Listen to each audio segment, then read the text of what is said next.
Hey everyone, welcome to Pop XP. And before the show starts, make sure to click that subscribe button and click the bell to get notifications when we go live and we upload awesome new content. And don't forget, if you can, make sure to share our stream on all your social media outlets. We appreciate it, and thanks for helping us grow the Pop XP channel.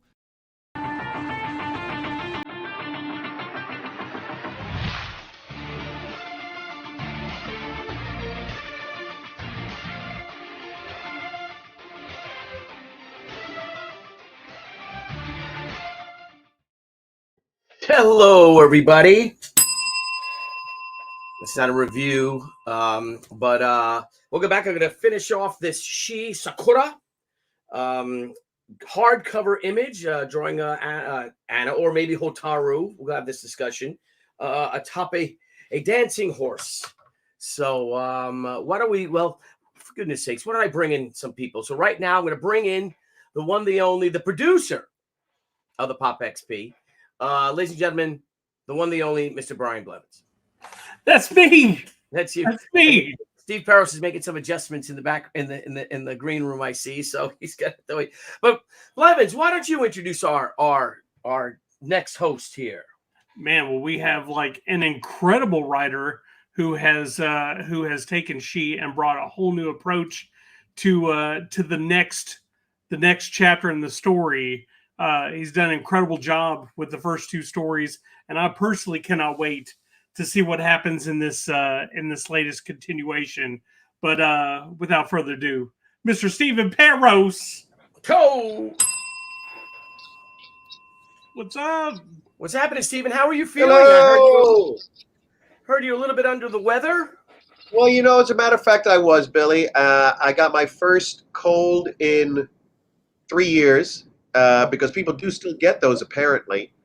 You get a lot of dry winds, which makes the air very clean and beautiful here in LA, but it wreaks havoc on my sinuses. So what I thought was originally just turned into a cold.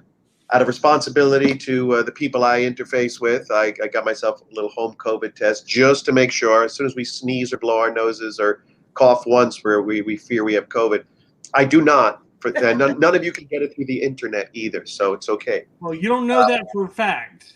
That's true. That's true. You don't know. Brian, would it be more comfortable for you if I wore my mask? No, we're good. So, but I'm well. And Billy, as he is wont to do, rather than do a silly thing like schedule this, I get a text California time, at 8:40 or 9:10 on a Saturday morning saying, you want to come on the XP with me and Brian, and we're going to talk Sakura? And I'm like, I can't. But of course, I'm a massive narcissist. So if someone wants to point a camera at me, I said, all right, Billy, I'll pull it together for you. So here I am. What a team player. And that's really all I have to say, Billy. That is one narcissistic cameraman you have right there who is filming you right now. You get it? Yeah. It's you. Now we're getting some funky streaming here. Well, that's because your internet. Billy, how is the tech on your end? Because I'm getting like some of your pictures are coming and going. And really, I'm feeling okay. It's looking good. I'm hardwired in. Okay. Yeah, Stephen, you've been kind of like the audio is still going, but your picture freezes. That's what they say about me. Yeah, maybe it's your end, Steve. Well, I mean, how about me, Brian? Am I not there we go. I switched over to a different router. Maybe this is a little better. Coming in loud and clear. Okay, excellent. It's me. It is Loud giving and you a clear. warning though up here. Connection is unstable. If you're on Wi-Fi, try plugging into your router or moving closer. I am right next to my computer and my router, so I think it's going. It looks good now. I think it was on my end. Oh well.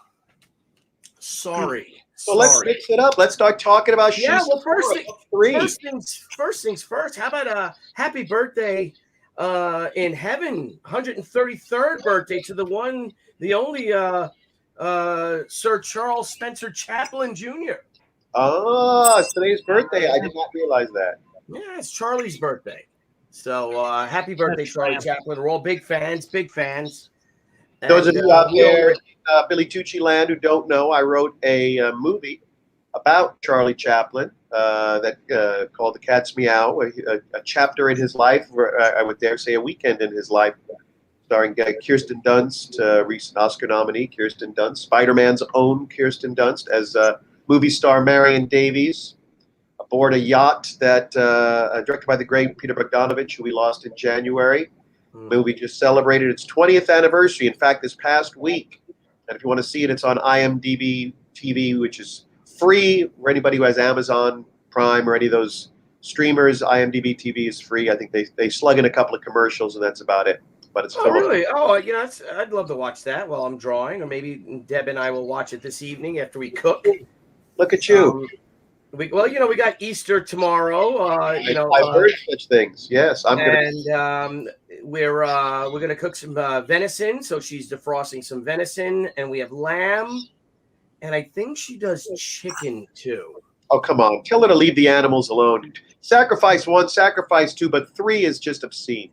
Well, it's like not everybody likes venison. So, and lamb, I guess she just has to have lamb.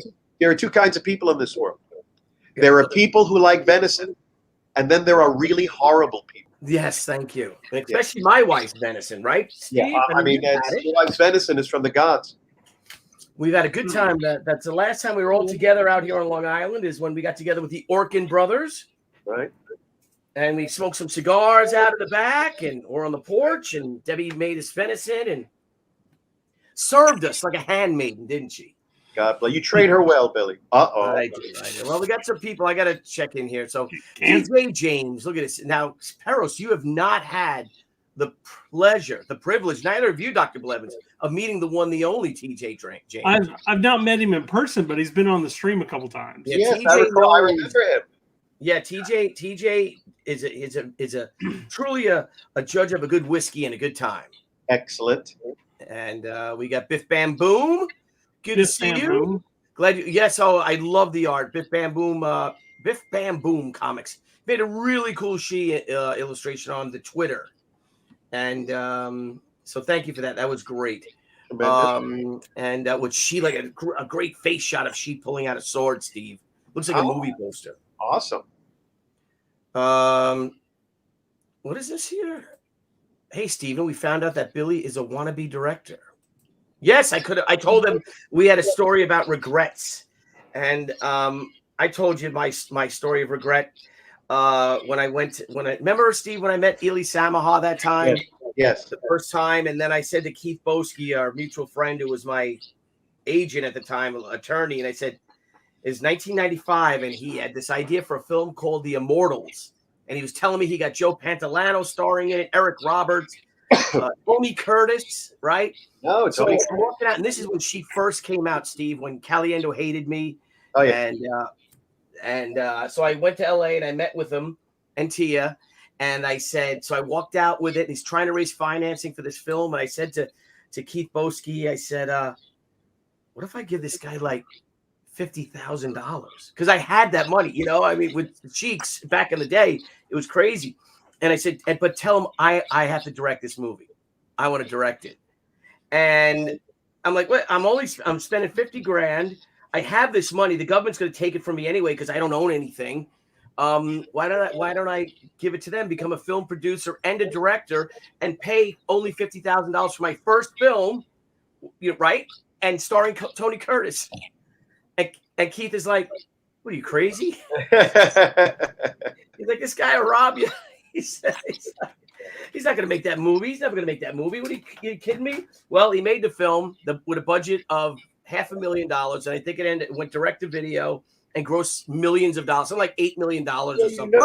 Samaha was part of a huge lawsuit. If you look up his name, he for a series of films, Whole 9 Yards, Battlefield Earth. He basically did what Max Bialystock did in The Producers, except in the inverse. What he did was he raised $60 million for movies that only cost 30, and so he was pocketing the rest.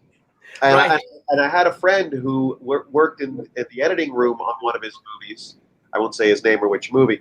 But I remember he said at the time, and this movie had big stars. He was like, "It's so weird. You wouldn't. I remember him saying, you wouldn't think you're working on a major movie. Like, when you work in the editing room, which you're basically chained to, and you open the refrigerator in the editing room, it's never empty. It's always got stuff to take care of. There's sodas, there's drinks, there's snacks. If I want a soda, I got to go out to the vending machine and buy one."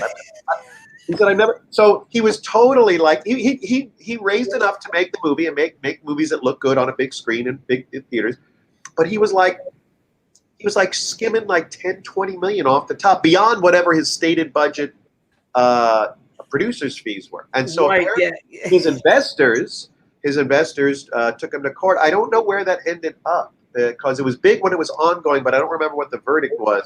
Certainly, I haven't heard his name in film and TV. Did he pay himself out of it or anything? Like, because that would probably make it legal if he paid himself out of it, right? Yeah, I'm not sure. Who knows? Maybe it went away with some cash. So I would have most likely, if I had done this and got in with Eli Samaha on the ground floor of franchise films, it was called Phoenician Films at the time that he first started, I'd probably be in jail. That's horrible. Somebody would have told Billy. But I gotta say, we had a lot of fun with them, didn't we? Though, Steve. Yeah. With Ely, and he's a colorful character. I think he owned the Roxy, right? The club. I don't remember. I mean, I know he was, a colorful guy about town. I don't know how many people took him seriously. They thought, okay, here's this a Middle Eastern arms dealer where all his money came from Middle Eastern arms, and now he wants to be a movie producer, and he stitched together all this money to make a series of films that made no money except for one, which was, I think, Whole 9 Yards. I think that made money. But shy of that, I mean, he did not do well. That I know of. I mean, I think he personally did really well with the films he made. Yeah. But I can't say that the others did. Hey, Steve, Carl Peterson from high school, from North Babylon says, "Hey, Stephen, happy Easter. Happy Easter to you too, Carl." So I guess that's Billy. Where is that on the stream, or that's not on the stream? No, he's on Facebook. He's commented on Facebook. Oh, well, I got a double team over here. Get myself Billy Tucci here, and make sure I can see everything that's happening all at the same time. Yeah, and the wonderful Scott Dunbar. You don't know Scott Dunbar. He is a prince of a man, and he says, what's he doing hanging around with you? I don't know. I've conned my way through this industry for 28 years. Don't come on, try to expose me. I know we've known each other since 7th grade. For those out there, Steve, you want to give a little bit about yourself? Let them, tell them about yourself. We know that you wrote the film The Cat's Meow. But you've had a wonderful career. It truly is a great honor to be working with you finally. We had dreams of making, 8mm films, Super 8 films back in junior high and all. But why don't you let the people out there give a little bit about you, talk about your work? Billy and I have known each other since 7th grade. Like that piece of gum on your sneaker that you broke head that you can't get off. That's who Billy Tucci's been in my life. Yeah.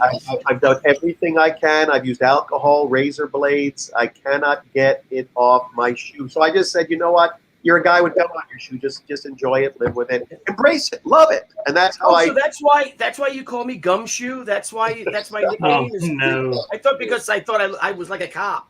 Like you saw me as a. Now you know the truth.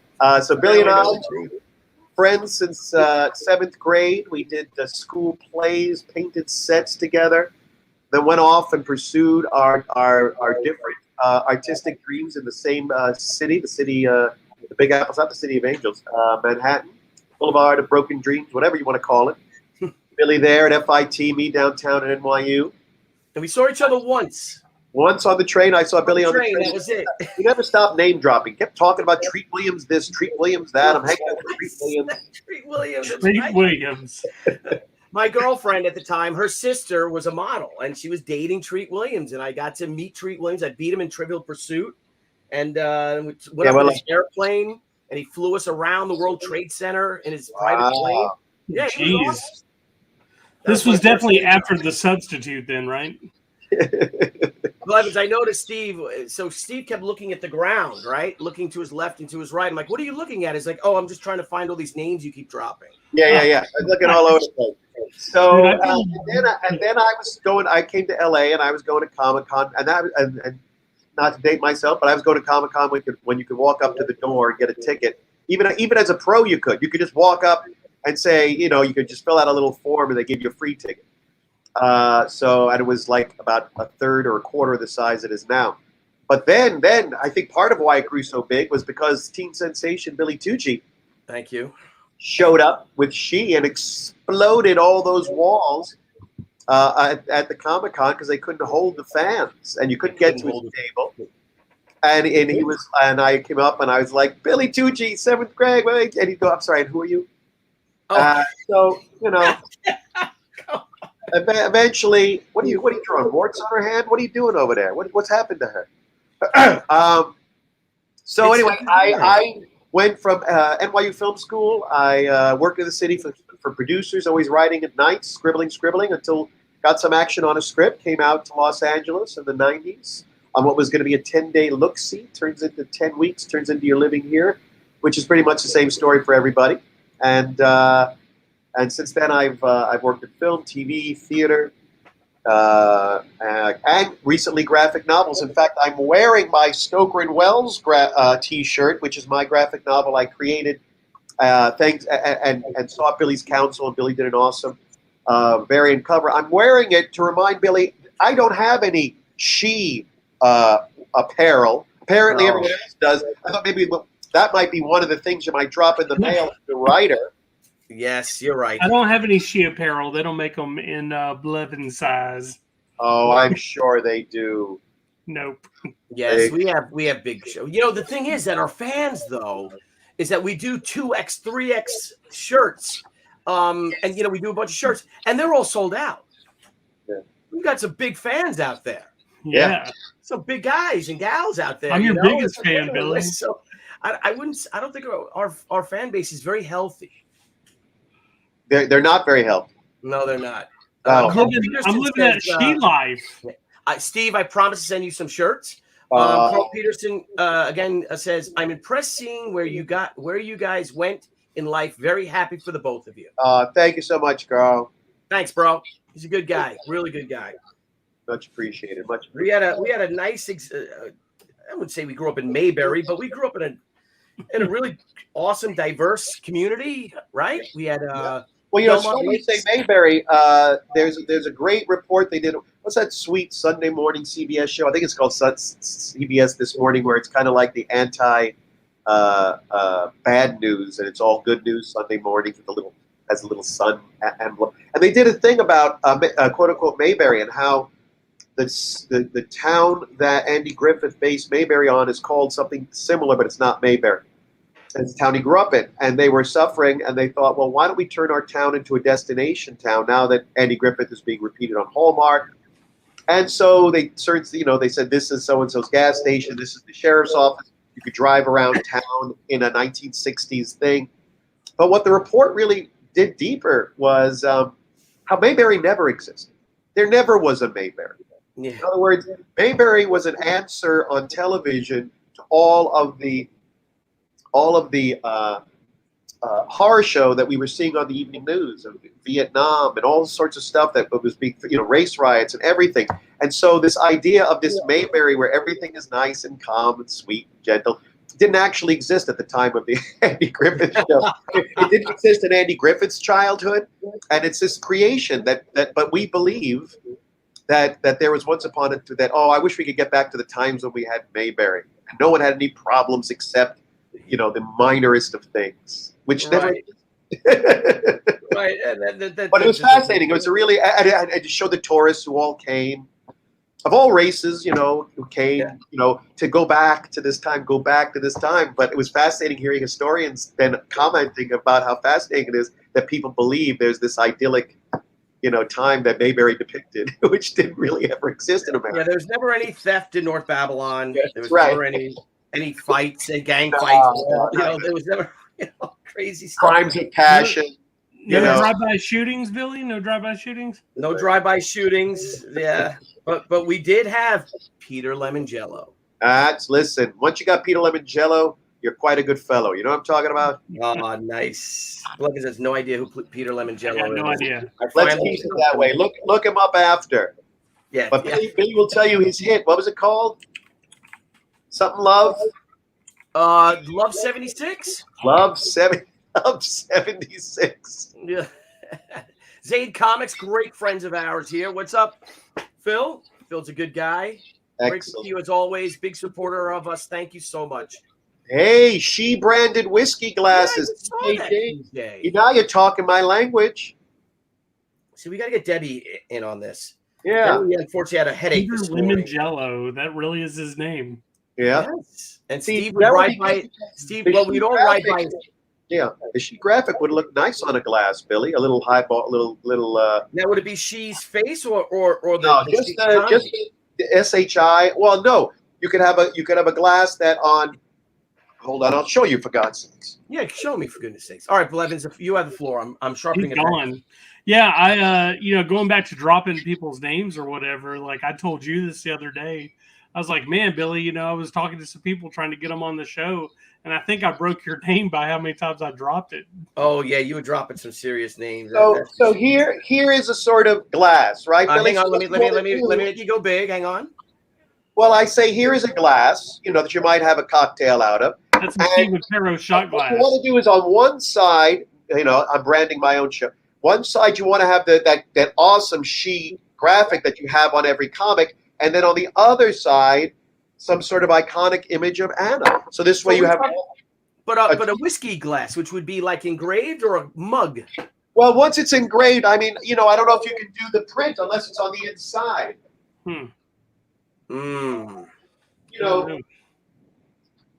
Sure, you can have a glass like this, Billy.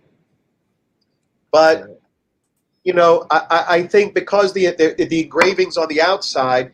You'd have to put the emblem on the inside, somehow.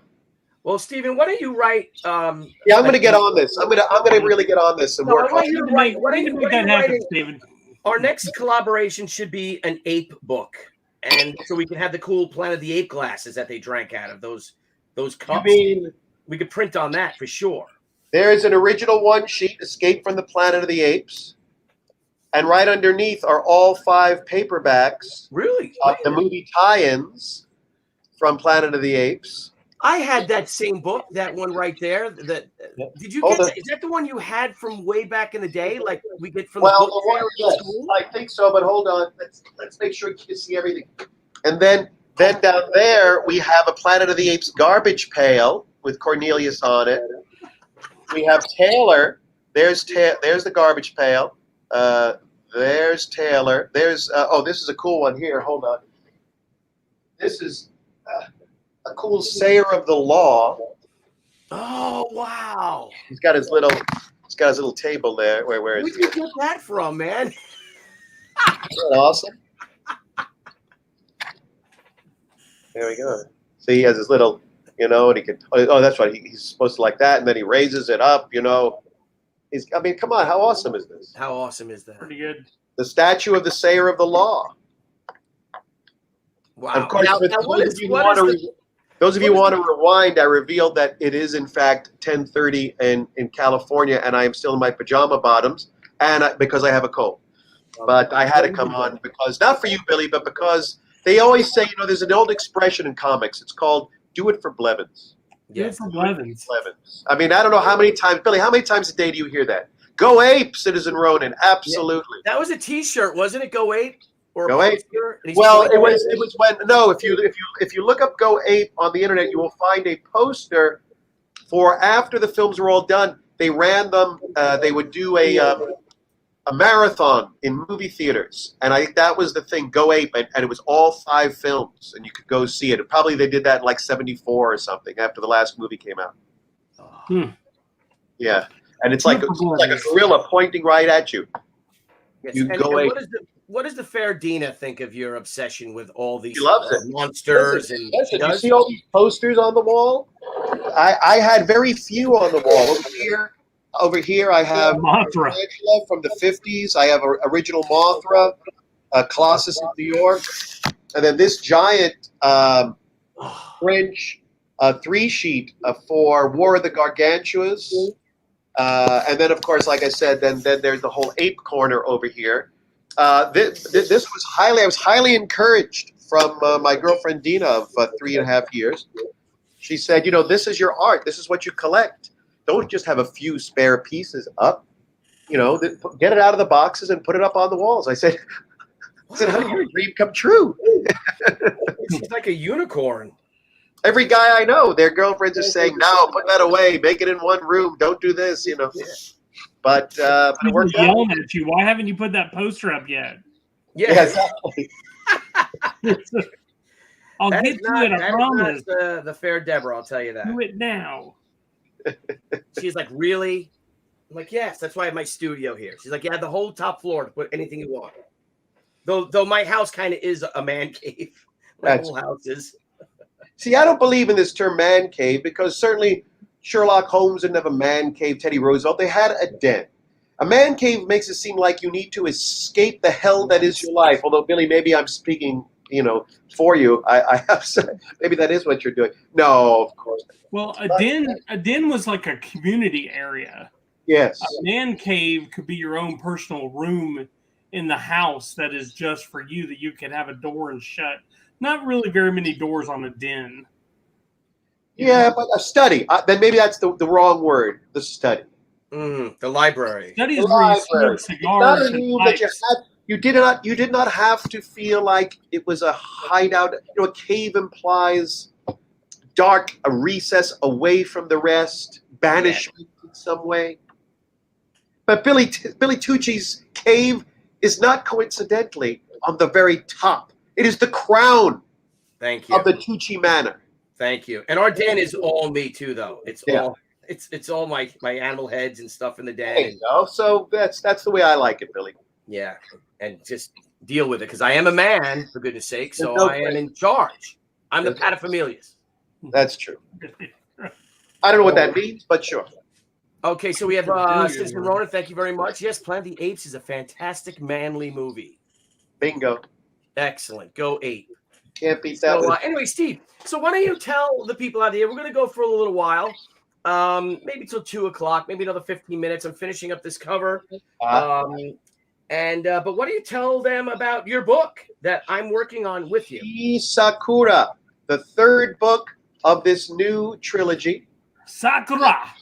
Is that how do you know that's the correct pronunciation? I don't. I watched a lot of Naruto, so that's all right. So where can I begin? Well, first off, this third book is Billy's game is outstanding. It's awesome. I like to think that part of what I'm doing, along with hopefully telling a good story, very cinematic story. People have commented on that from the beginning. I entered graphic novels in around 2017, 2018 with my own book. And one of the compliments I remember getting was that sometimes people who love graphic novels, as much as they enjoy the art, every now and then they feel, depending on the book and the writer and the needs of the creators, not enough story going on. A lot of beautiful set pieces and art, but when they close it, they realize there wasn't really a lot that they have absorbed besides looking at cool stuff and set pieces of some kind or another.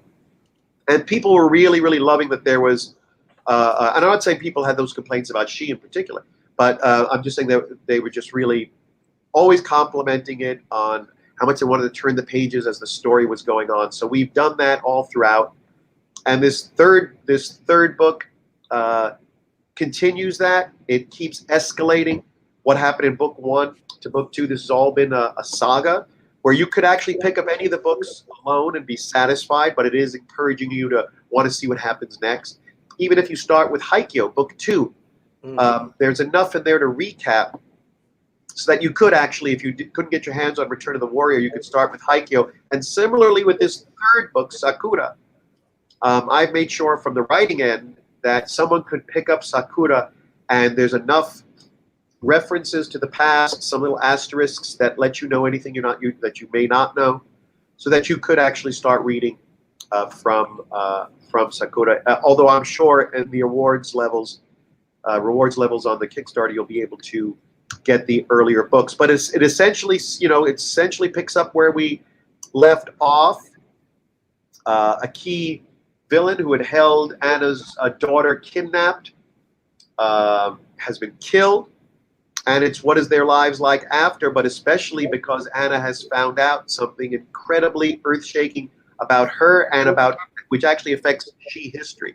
Everything we thought we knew about Anna has suddenly been rocked, and her life is in danger. Her grandfather's life is in danger, and her daughter's life, all while her daughter is feeling kind of the taste of blood for the first time, like they say with a pet. Don't let them. You don't want them to get that taste. Well, the teenager has. The teenager has tasted blood at the end of her sword and felt that power. And how, as a teenager, adolescence, is she going to process that? And there's some really cool stuff with her in her high school, trying to deal with her this need for satisfaction through violence. A mother who has a dark side that's violent, trying to make sure her daughter doesn't inherit it. We visit the husband, the estranged, divorced husband, Pete, who's in jail for having been a vigilante. And all the while, Masahiro Arashi, who has been Anna's nemesis since book 1 in the 90s, he is still involved. Yep. He is still inextricably involved with her life and rattling it and shaking it up on page 1 of Sakura. I pushed Billy, because part of me is like, oh, what have I not seen Billy do? And there's a sequence in here, one of many, but there's one fight in here, several pages that Billy did that just will blow your mind. It's just so beautifully done, so intense. Some kind of fight in a kind of location you have never seen Anna in before, and it's pretty wild. So I'm excited about this book. We're done with the writing. The art is just about there. So yes, when we're completed with this, if I'm not talking out of turn, Billy, when this is done, the book's ready to go to the printer. Yeah, I mean, I've completed, and Garden EO, we have completed 47 pages of the 56-page story. And we might expand that with maybe make a stretch goal to expand that story to 60 pages. Yes. What were you going to tell me? So we might, again, guys, the drawing's more like this. The angle is way off on my camera here. So I apologize for that. But it looks a lot better. Apologize. But Steve, what I love that you brought that in with Hotaru, is that she's embracing that Japanese side, that warrior, the warrior lineage, if you will, as opposed to Anna, who always kind of was very reluctant over it all and was very uncomfortable. Hotaru is very comfortable with this, with learning and embracing this way of the warrior, isn't she? Yes. And it's cool. Because it creates conflict between Anna and her daughter. Drama. Graphic novels, like any novel, has characters, and the characters have to, they can't all be the same, and they can't all be in agreement on everything. And that's one of the interesting things, to see the mother-daughter difference in embracing or being tormented by this lineage of being a warrior, Japanese warrior. And I don't want to give away too much either, but I guess they're going to be they're going to come to an impasse, aren't they, the two of them? There's no question about it. No question about it. And even though our trilogy concludes, and again, I always felt book 1 was satisfying on its own, 2 is satisfying on its own, 3 is satisfying on its own. It does not put a period on the saga, and so but a next. It opens the ramp for a next literal journey, a journey for Anna Ishikawa, which is something she hasn't had in quite some time in she history, which is leaving her home to accomplish a serious goal and but you'll learn what that is after you read Sakura. She's Sakura. So, Billy, tell people what Sakura means. Sakura means cherry blossom. And this story all takes place in and around the Brooklyn Botanic Garden. And and there's a really great climactic battle at the Botanic Garden, and which is actually the cherry trees right now. The Cherry Blossom Festival is the trees are still pre-bloom. The majority of the trees at the Brooklyn Botanic Garden. I am hoping to get it to maybe take a drive out there to Brooklyn to go see it this week. I'm fingers crossed if I can do that. Just because when they're at peak, and I'm sure it'll be crazy, but it's a beautiful, magical place in the middle of Brooklyn, and you think you're almost like Steve. I don't know if you've ever been there, but you're really transplanted into another world. It's like they have. I think it is the highest collection of cherry trees outside of Japan, and it's got this beautiful Japanese gardens, and it's just an amazing, tranquil and very serene and spiritual place.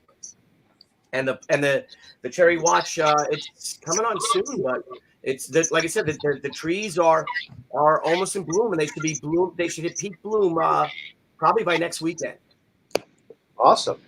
Yeah. Oh, they hit peak bloom in our book, which makes them just right for fire. I'll say no more. Yeah, don't say. I'm saying too much, aren't I? Well, we've seen your illustration. It hits at it, the cover, the art that you put out. So very exciting.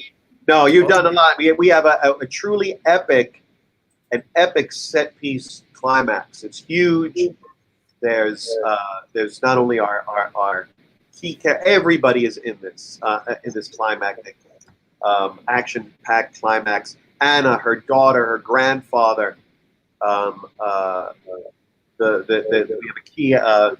a brand new villain we've introduced in this book. Yes, 2 brand new villains we've introduced. Brand new. And when the multiverse opens and the Cerebus she from the Cerebus universe comes in, multiverse, all that multiverse is going to be crazy. I don't know if I'm allowed to talk about that, but it's going to be nuts. Too many verses. The how many verses can we have? Too many verses. Like let's get one verse right. Henry VIII. Yeah, let's get one verse right before we start talking about multis. You know what I'm talking about? The portal opens up, and all these different Annas from all the other multiverses come in. It's crazy. There's a zombie Sama she. It's crazy. It's really crazy. Weird. Speaking of Scott Dunbar, hang on, I'm going to sharpen my pencil. Apologize. Scott Dunbar is a great guy and also someone that could be interesting to join in our men's night. But I don't want to. I keep inviting people to your evening, Steve. Your evening soiree, and Well, Billy, I can count on you for. No one ever accused you of rubbing elbows with savory types. That's true. That's true. So Steve, what do you got? What else are you working on? Now that you're done with Sakura, what else is going on in Steve Perrow's land? Oh, a lot of things in a lot of different medium. My book, Stoker and Wells, I'm developing it for television with an amazing VP and friend, Tracy Mercer, who works at for a company called Amasia.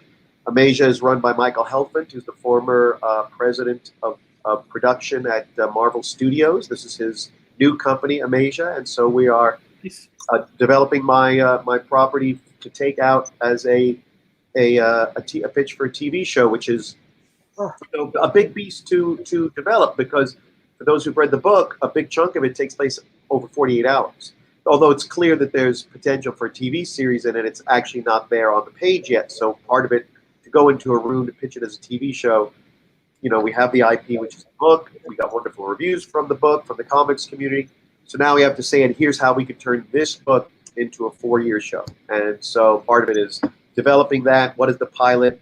What are the goals of what's the saga of the first season? How does that jettison and propel us into season 2? How does 2 propel us into 3, and so forth? And who are the new characters who aren't even in the book? And a lot of that is about the Golden Dawn, this true organization called the Hermetic, secretive organization in Victorian England called the Hermetic Order of the Golden Dawn. This is true. Yeah, which was all about how do we use the divine and the supernatural to positively influence mankind's actions on the planet, which means you have factions in there that are working for the forces of good and some that are not so necessarily working for the forces of good. And so we've built, because the book was called book 1 is called Stoker and Wells' Order of the Golden Dawn. And so that's where we're focusing a lot of the first season on is Stoker and Wells, as opposed to time travel, which the series will get to, but not necessarily in episode 1 or 2. It's a lot more about this shadow society. So it's been very, very fun developing the series. So I've been working on that. I've been working on a musical of Cat's Meow with with Majestic Theater in Las Vegas. Yeah. Who have been really, really supportive, and they're gonna, I'm actually going to be there in May to present the first act to the producer director in person. I have a feature that is being financing pieces of the puzzle are being put together for it to be shot in Eastern Europe. It's a true story, a World War II story, but but through the eyes of a 6-year-old boy who was lost in the woods for 2 years during World War II, who was from a ghetto that was burned to the ground by the Nazis, and he was part of a group of Russian partisans who were then escorting these sort of 300 lost people across the border, but he wound up being separated from them. And it's how he survived, going in and out of villages, in and out of the good graces of people, but then having to run back out into the forest because people didn't want to house him. And so this movie is getting made, and we're in the middle of the final stages. The producers are in the middle of the final stages of financing. So it's a good, not what 2022 has been a decent year so far for me professionally, and it's just part of it. So I'm so thrilled to be a part of this. Dude, congrats for sure. Thank you very much. Steve's a very impressive person, and like I said, I've been a big fan since 7th grade. But for those of you who don't know, the Steve and I brainstormed when I first came up with the initial idea to get into crowdfunding and bring She back for She Return of the Warrior. Steve and I were doing a coast to coast Skype. We were smoking some cigars and drinking some scotch, and I was just giving him my ideas, and Steve just kept asking me other questions or answering questions I had. And I'm like, well, I have this idea, but what if I do that? And just to pick his brain, I had called to see if I could pick his brain, and he was very, very generous with his time. I didn't even have to buy him a drink or a cigar that night. It was great. He still has. And then so then we got off the phone. Thank you so much, Steve. I called you right back, right? And I said, hey, do you want to write this with me? and then after we finished, after he did the lion's share of the work for Return of the Warrior, I think I said, hey, do you want to just write Haikyo? Yeah, I mean, in each case, you develop. You want to write it, and I'll just draw it. And he's like, sure. So that's how much faith I have in you. This is ultimately, your brainchild, and so, what we've worked it very much like you work in features, which is you write a treatment first, which is sort of a prose in sequence telling of the story, figuring out roughly how many pages each sequence is going to be. Anna with the daughter, this fight here, this set piece here, this scene here. How many pages? So we have an estimate, and then but that was always something we worked on to your approval, really, because we want to. It isn't like I just sent you whatever and you drew whatever. It was definitely, I don't want to short sell Billy's. A job as impresario on everybody's role here, right? He oversees the writing, he oversees the inking, he oversees the coloring. One of the things I've always told people, when they always say, "Oh, be careful working with friends," but I got to say, as much as Billy comes across to all of you as this fun, happy-go-lucky, fly-by-the-seat of his pants kind of guy, he's really, really on his game producing these books. He responds his coordination as far, as emails and being short and to the point of what his notes are. And if there are no notes, he doesn't try to make up some. So that you're focused. Everybody stays on schedule. A large part thanks to him. So well done, Billy. No, thank you. And a lot of it is to the my darling Deborah too, because this will be our 10th crowdfunded campaign. Because Wow. you think the Indiegogo and the Kickstarter campaigns that we're doing simultaneously. Yes. That really is twice the work in the past 2.5 years. So really proud of it. Really proud of the fulfillment team. We had my friend Michael Kellison today was posting. He is the stretch goal pack master. So if you get your stretch goal packs, you can thank Michael Kellison, who takes them home and then calls me and says, "Yeah, I got 400 of them done." And we're like, "What?" So just an extraordinary team. Dr. Blevins, thank you to you, of course, for the faith you have in us too, and coming on board as a producer. And we really appreciate that. You've been a tremendous help and a critical cog in the machine of Team She, if you will. And that's why I'm just over the moon working with people like you. I really am. I'm over the moon. I'm so proud of this project. I'm proud of how Sakura's come out. And I'm also proud of how ahead of the game we are. We're on, we've got almost the entire book done before we even launch. And this book, my goal is for this book to be at the printer in 5 weeks. I don't see why not. It's got to be before that. I'd like it to be to the printer in let's give it 4 weeks. Yeah, I mean, coloring and lettering is already underway. Yeah. So we're doing good. And I could show if anybody wants to see. I could, and I was saying, Steve, are you free Tuesday night? I am not free Tuesday night, not at that hour. Okay. Yeah, but we'll coordinate something. Yeah, we'll talk. We'll do something. Maybe we'll have a fun the following Thursday for the Kickstarter launch, because we launch at Indiegogo next Wednesday, and then we launch on Kickstarter the following Wednesday. Yeah. So, but I'll talk to you. We'll talk about it. We'll coordinate it. Off camera. I just got to say, I just love this book. When I was proofreading Mindy's lettering of the first 30 or 35 pages, and remembering, going through it all now that the images are there, married to the words, and she actually did it on the colored pages. I just think this book's awesome. Everybody's on their A game. There's so much great story, so much great art, so many great original and varying relationships, action sequences. So yeah, I'm really this is not the Godfather 3 of the saga. I'll just say that. Oh, thank you. Thank you. I'd like to show some pages, actually. Just as long as there's no spoilers. No spoilers, but a few little, let me see if I can grab that. Share screen. And hopefully I will disappear here. Here we go. Let's try to share some of this. Let's push this over here. All right. So, it's small. How do I invert that? Hang on. All right, good. There we go. All right. So what we have here is this is the opening page. For those of you who might have read the book or not, you will see Anna's life is now it's changed forever with one phone call. And but we harken back to some of the past.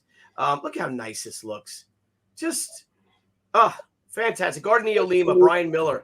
Look at the work they've done. Stephen Peros with the words. I'm so proud of this book. I think it just looks tremendous. Is Arashi in Osaka? How did he get there? Wow. I don't know. Is he? Is he calling one phone call? Yeah, Is that crazy? Look at that! But look at these colors, Brian. I love all the Sakura Matsuri is going on, and let's see. It's only page 2. Wait, what's that next page? Who's this? Is there some? There is our villain. Look at all the girly pictures. There's our villain. Now you want to explain, and Steve will go about another 10 minutes, because we're closing in on an hour. Yep. Can you just give a little insight on the Yuli character? Well, we understand that Anna, as we learn on this is page 3, that Anna has been clearly under surveillance by somebody for some reason. And we meet this guy in this studio apartment, who's obviously able to listen in on her phone conversations, and then he will report back to someone who I'm not going to say who that is. No. But Yuli, Billy and I were talking about who should this nemesis be, who's sort of a henchman for the main villain. And I just started talking about Yul Brynner. And so it's just like this totally shaved head, bear guy, and we could call him a name kind of similar to Yuli. So it's Yuli, Yuli, Yuli, and that's his boss is right there in Nagasaki, high above Nagasaki, and that's a glimpse. Is that a glimpse? That's who his boss is, and that's a very feminine hand. Yes. So we haven't seen Anna with a female antagonist in quite a while. So we got one now. Yeah, look at I love that. That's who Yuli's talking. Shouldn't they say who's dead instead of who is dead? Remember who's dead? Yes. Yeah. So maybe we'll change that. That's a little funny thing. Remember when you get that phone call at 3 in the evening, at 3 in the morning, you pick up the phone and your mother says, "Who's dead?" Yep. So. So this is beautiful stuff. And Billy, this brought out some beautiful art from you, I got to say. I love these angles. I love the design of these images. Yeah. And then just fun stuff. Yeah. No. There we go. Back at the house. Anna has a dream. I just love this dream sequence right here. We're not gonna go any further than that, but just the haunting of it. I mean, look at Brian's colors. Look what he did. Look at this beautiful scene that finishes by Gardner Lima that he did. It's just gorgeous. Yeah. Just gorgeous. And I'm so proud of it. And let me go to page 56 and show everyone how it ends. What? So no. Anyway, but I'll do this just so the art shows. But again, a fantastic how do I say, showing fantastic effort by all parts of Team She. And as I said, I am just so proud to work with you guys. I truly appreciate your faith in me. I really appreciate all the fans out there like TJ James, Citizen Ronan, Calculus Inator. You guys are just great. You guys have you're the reason why She has returned to the stands in such a grand way and making such a big impact. And I don't know what to say. I'm moved beyond words. And Billy, you went to the fans and said, I want to relaunch She, and the fans have become the publishers in a sense, and the fans have financed it to almost $1 million, getting She back out to the world. I mean, it's extraordinary. So thank you to the fans. Thank you for essentially pre-ordering all of the books in a sense, and rewarded by the books. So we couldn't have done it without you at all. It's all on you. And I also like to see what I love about Kickstarters, Indiegogos is that they really they call you accountable for your actions. As publishers, because they're dealing directly with you. So the fans, they'll call you out. Yeah. If you're late, which we might have been a little bit, that they're like, wait a minute, I ordered this, this says it was coming out in this month and now it's coming out that month. And you're like, well, we're very sorry. We're working on this. There's some changes here or whatever. But they've been amazing. And also what I love is that they appreciate too, though, that we are going the extra mile, to give them our very best. To give them, the books, and not disappoint them, and because we could, Steve could write a script in a day. He could write a 24-page comic in a day. I could draw a 24-page comic in a week. It'll sure to hell look like one. That's not me. That's not what it's the pride in being, to be a creator. To owning your own property. To this again. This is our chance at immortality. Yeah, and it's I've never been happier publishing. I got to be honest with you. Never been happier. Yeah, no, we don't have to answer to anybody else. Nope.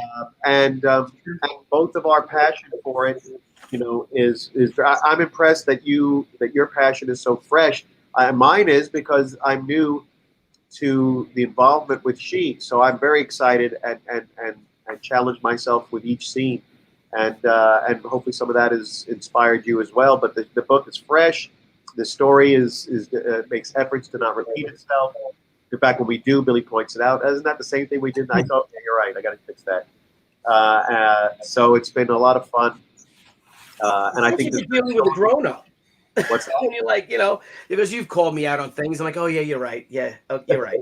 Why don't you fix that? That doesn't. I'm like, oh yeah, you're right. I mean, it's because we're all in this we all have the best intentions. Yes. For this property, and of course with the fans in mind, and just thank you all for this, for an amazing experience, for a wonderful journey. And Steve, I know you're super busy with all of your film projects and television stuff, but could we be seeing another crowdfunding book by you on the horizon?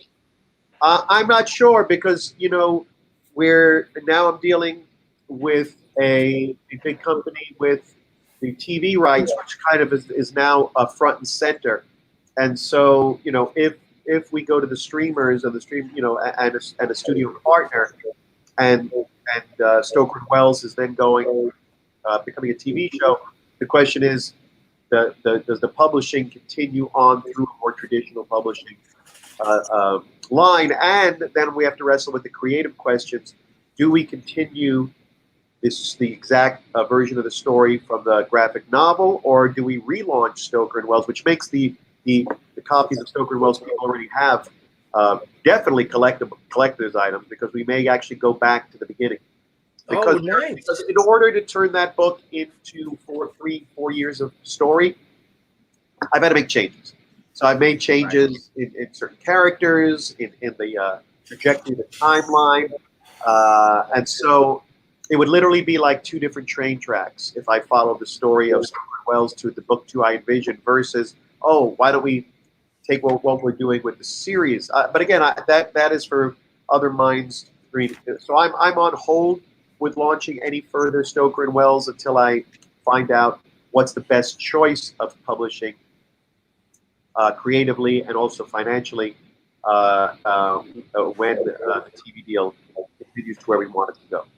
Plus, so it's a hell of a lot of work, and there's only so many hours in a day. Yeah. Right? I mean, a lot of people don't realize just how hard self-publishing is. Yeah. And crowdfunding, especially too, that you're going, when you go through Diamond, which is, fantastic. They do a lot of the work for you. They will do promotion for you. They have the ads, the retailers, you have the retailers on board who will have the material to try to push your book, etc. With Kickstarters, Indiegogos, there is none of that. It's all on you, and it's a full-time job. Writing comics, writing the book is a full-time job.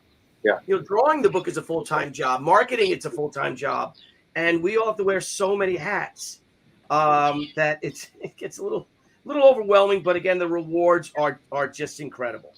Yeah, and hopefully, and hopefully when we have if we can secure a cheap panel for a Comic-Con this year, that will let everyone know about, and hopefully more people come on, and we have a great panel of experts that you have to submit a panel. So hopefully Comic-Con will deem it a panel worthy of the Comic-Con moniker, and then we'll be able to share our stories of crowdfunding, doing Indiegogos, etc. Oh, yes.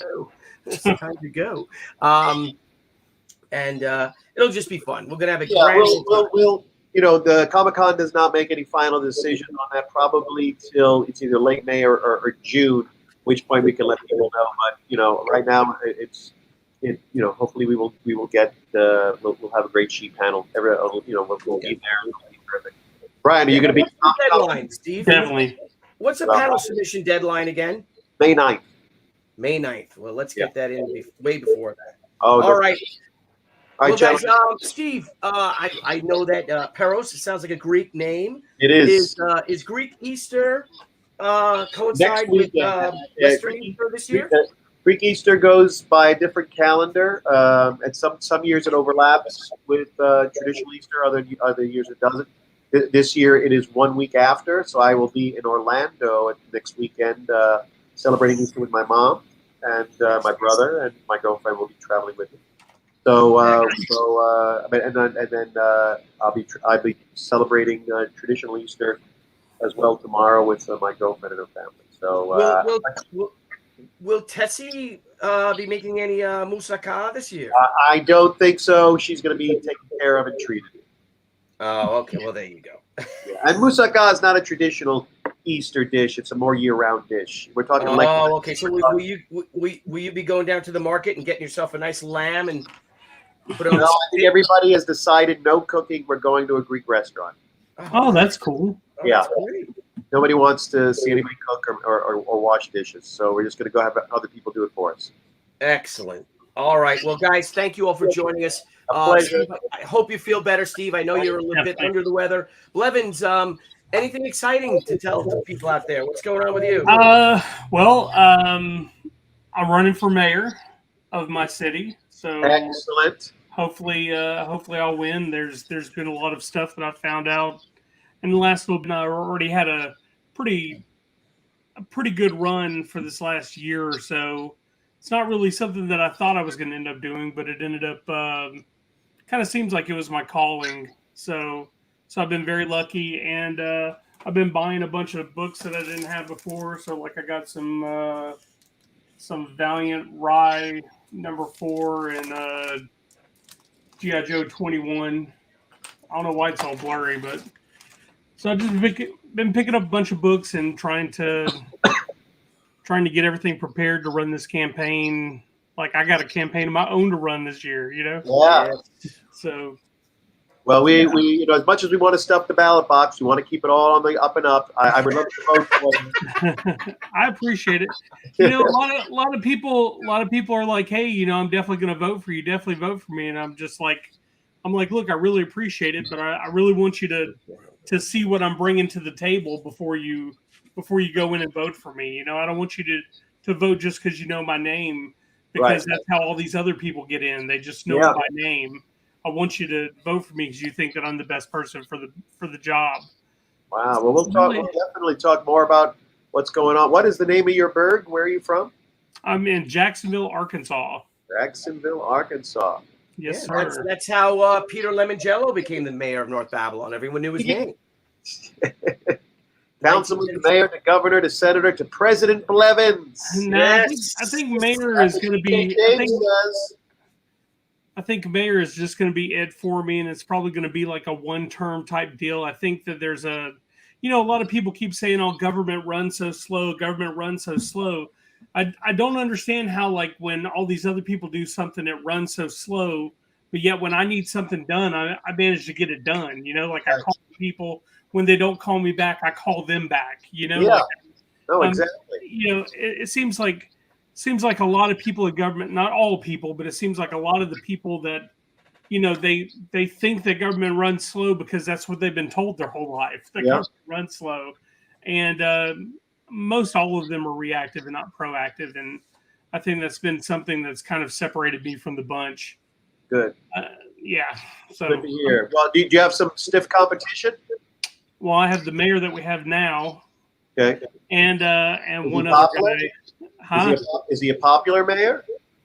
He was popular when he got elected. Right. I don't want to talk. A big supporter of his, bad about anybody, but there's definitely things to be concerned about. Okay. Well, that's why you step it in. Everybody, Yeah. Well, I'm not concerned about you, and neither is Billy, by God, and neither should you got my full and unbridled support. Man, some of the stuff is just, again, just some of the stuff I did before I even got into the actual political realm, like finding money and things that I thought were, basically misappropriation of funds, and it's been crazy, and we gotta. Hey, what's up, Canuck? Is that we is have that a November election? It is November 8th. Yeah, I get to tell people like I was on the ballot when Trump and Kanye were on there. So I get to be like I was on that ballot, and then like So were you actually? Did you win, councilman? Were you a councilman?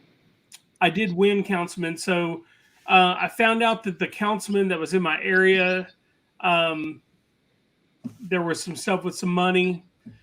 He called me a liar and all this stuff, and then we sent it to the state, and they're like, yeah, something doesn't look right. And he's all of a sudden he's like, well, I'm going to resign. So he resigned and then moved. Then he moved out of the city, and since his position was open and he was in my area, I ran for the position and I won. So sounds like a coward to me. You know? Thief. Well, Brian's not one to say so, but the answer is yes, he is. Thank you. So, not going to say anything. Let's wrap this up, Billy. Yep. Steve, I hope you feel better. Again, happy Easter, everyone out there. Happy Passover. And Crystal is Van Diver. Hey, Kissel, good to see you, honey. Miss you. Looking forward to seeing you in Comic-Con too. Hey, I want to put in one plug here. For anybody who has Amazon Prime, if you're looking for an Easter movie, unlike a biblical movie that you haven't seen, they're showing the film with Anthony Quinn, Barabbas, which is about the criminal who the crowd chose after his, when they said to the crowd, "Who do you want, Jesus or Barabbas?" And they let Barabbas was the one who was freed instead of Jesus.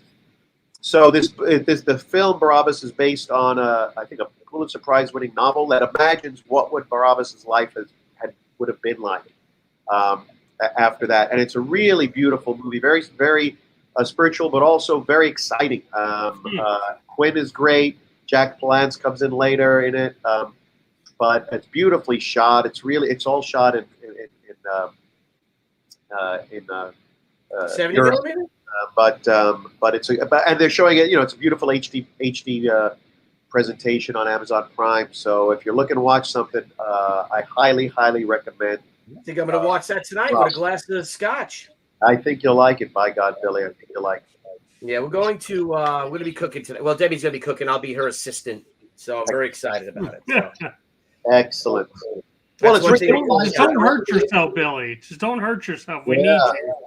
Well, Richard Fleischer, who directed, everything, but 20,000 Leagues Under the Sea, Soylent Green, so many amazing movies. The Vikings, he directed, so he's an awesome director. The same guy who did 20,000 Leagues Under the Sea did Soylent Green? That's right. What is Soylent Green? People! Yeah. It's people. All right. Well, listen, everybody, thank you all. Canuck, good to see you. TJ James, Crystal Van Diver, Delvey, Eric Bowman. Again, Carl Peterson. It was great having you pop in. Ford Dolan, good to see you, my friend. Scott Lampke, of course, my brother. You've broken bread with Scott Lampke, Steve. Remember him, my friend with the long hit. He's got big long ponytail, glasses. Hey, listen. I had my own ponytail once upon a time. Yeah, you did. When we first met, you did. Well, not in 7th grade. We didn't. No. When we first reconnected. That's true. We did. Teflon Ron, good to see you guys. Everyone out there, thank you so much. If you haven't signed up for the pre-launch page, please do. We're launching on Wednesday, so 4 more days to the launch of Sakura by this amazing Team She, 2 of the most prominent members and dare I say handsome, comely members of Team She, Mr. Blevins and Mr. Peros. And you guys will have a good one. Blevins, say hello to your dad. Steve, again, give my love to the beautiful Dina. And I will be talking to you all soon. And thank you. This cover's almost done. Probably another hour on it, but I won't bore you with that. But looking great. This is the hardcover image. So yeah, looks awesome. Thank you. Yeah, it's a little more like that. That's how it is. There you go. Everyone have a great night. Guys, thank you so much. A great day. Happy Easter.